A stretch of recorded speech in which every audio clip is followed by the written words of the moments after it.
اعوذ باللہ من الشیطان الرجیم بسم اللہ الرحمن الرحیم۔ درس قرآن شروع ہونے والا ہے، برائے مہربانی موبائل فون بند کر دیجئے۔ کسی قسم کی آپ جو ہے ڈسٹریکشن نہ رکھیے اپنے پاس، صرف متوجہ ہو کے قرآن پاک کا یہ درس سنیے۔ اگر آپ موبائل فون پہ سن رہے ہیں تو اس پہ سنیے، اور دوسری ونڈوز، فیس بک، ادھر ادھر کی چیزیں دیکھنا بند کر دیجئے۔ شکریہ، مہربانی۔ بسم اللہ الرحمن الرحیم۔ یہ 1.5 سالہ تفہیم دین کورس ہے جس کی کلاس نمبر 7 آج ہم لے رہے ہیں۔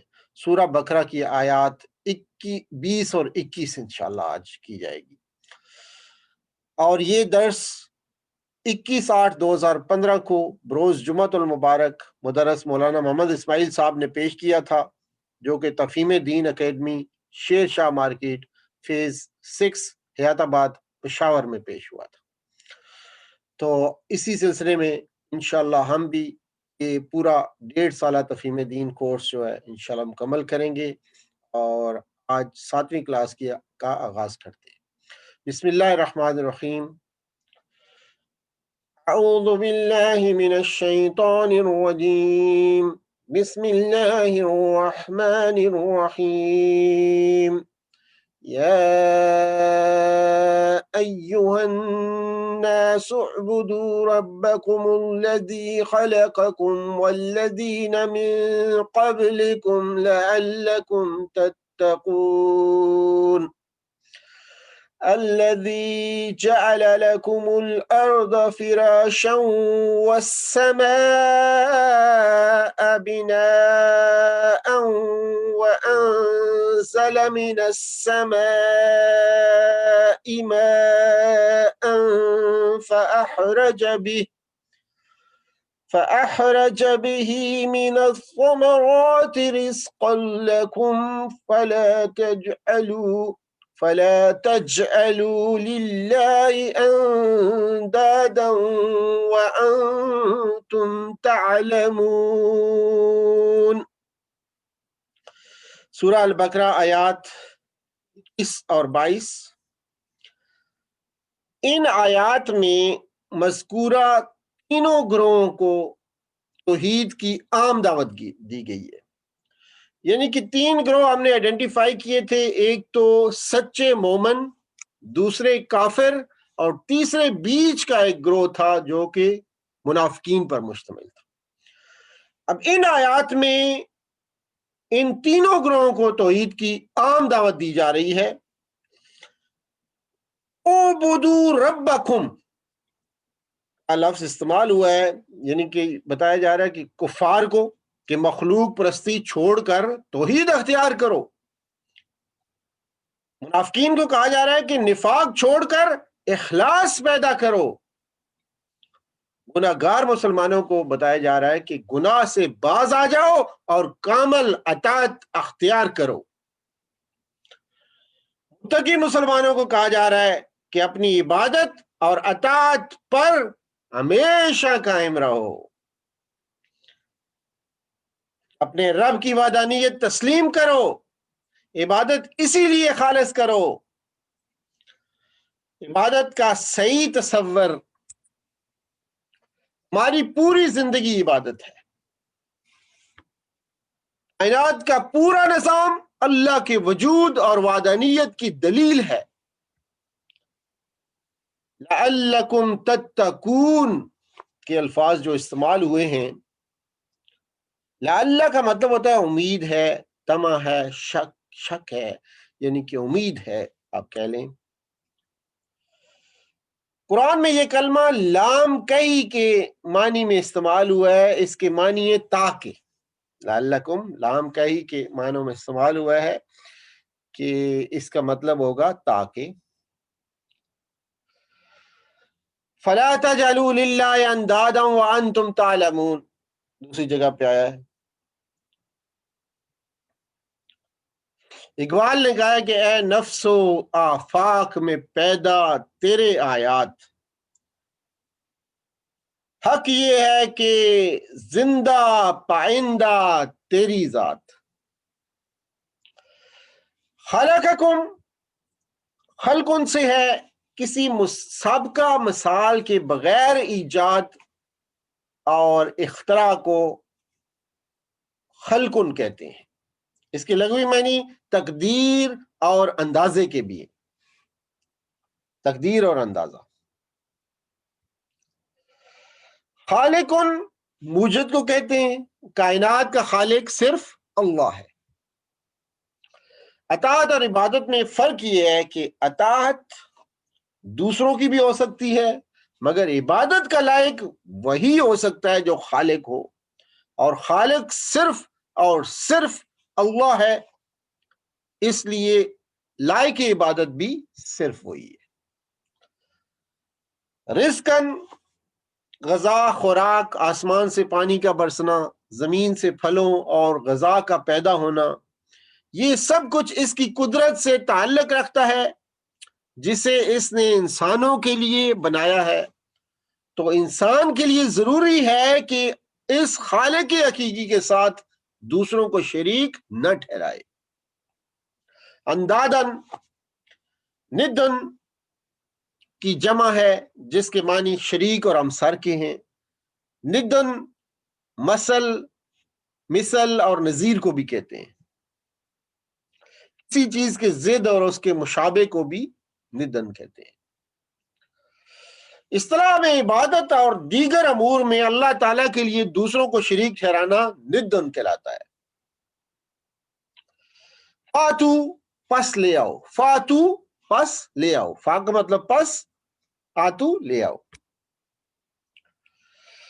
ان حرف شرط ہے، یہ ماضی کو مضارع کی طرف لے جاتا ہے۔ ان لم حرف جزم ہے، یہ مضارع کو ماضی کی طرف لے جاتا ہے۔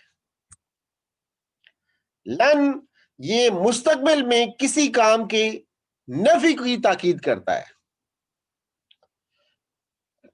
چنانچہ فرمایا یا ایھا الناس اعبدوا ربکم الذی خلقکم والذین من قبلکم لعلکم تتقون الذي جعل لكم الأرض فراشا والسماء بناء وأنزل من السماء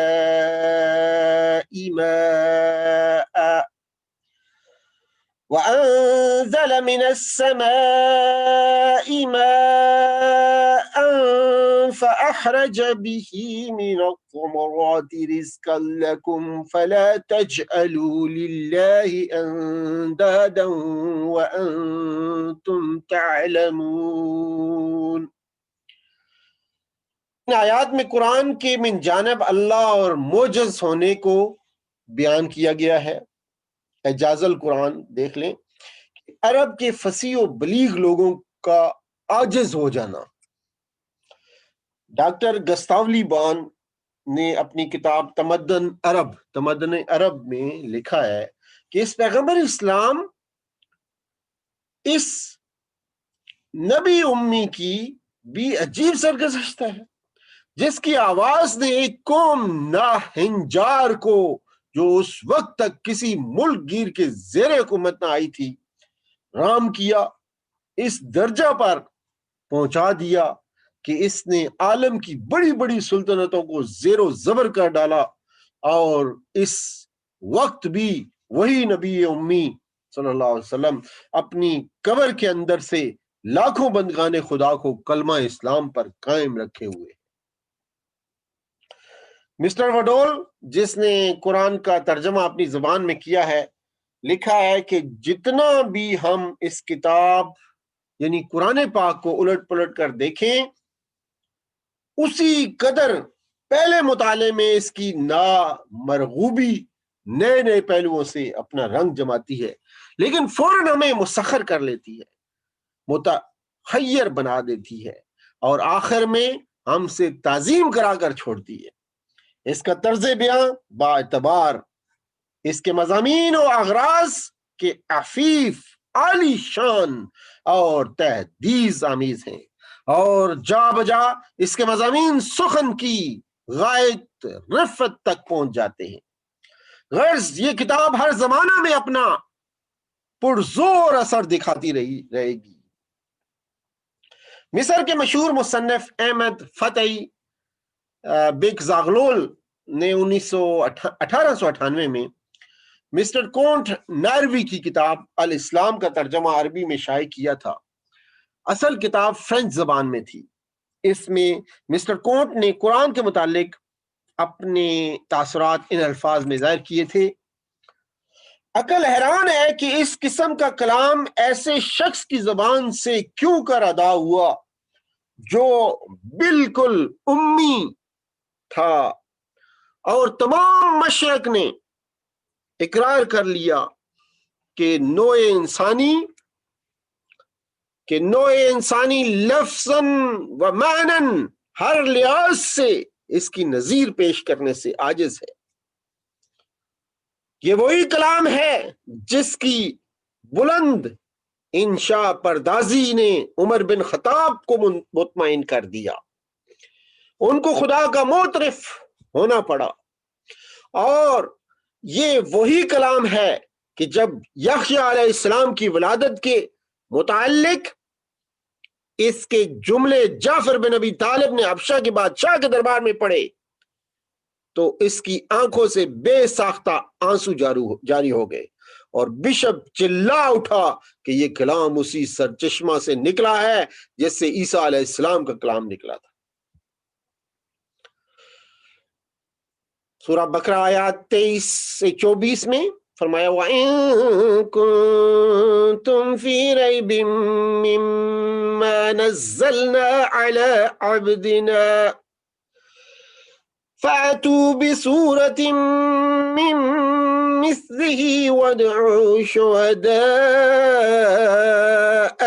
مِّن دُونِ اللَّهِ إِن كُنتُمْ صَادِقِينَ فَإِن لَّمْ تَفْعَلُوا وَلَن تَفْعَلُوا فَاتَّقُوا النَّارَ الَّتِي وَقُودُهَا النَّاسُ وَالْحِجَارَةُ أُعِدَّتْ لِلْكَافِرِينَ۔